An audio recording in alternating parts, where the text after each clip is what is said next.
front of me is a Samsung Galaxy Tab S7 FE, and today I will show you how you can format your SD card. So to get started, let's navigate into the settings.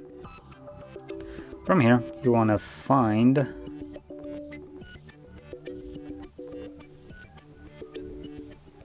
I believe it's going to be here, battery and device care.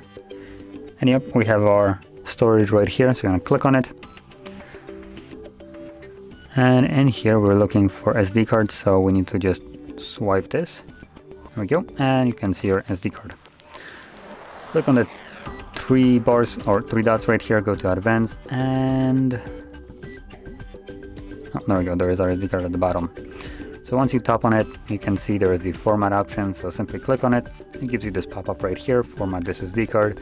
This SD card needs to be formatted to be used with your tablet. Okay, that's kind of interesting. I think this is just more of a question rather than a statement. Formatting will erase any existing content on the SD card to avoid losing content.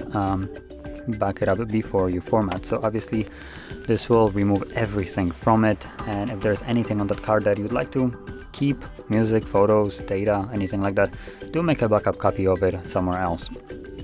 Now, assuming you have already done so, or you simply don't want to, you can click format SD card right here. This will begin the process, which only takes a couple of seconds. It should be right about done. There we go, and as you can see, it's now finished. So click on done, and there we go. So if you found this very helpful, don't forget to hit like, subscribe, and thanks for watching.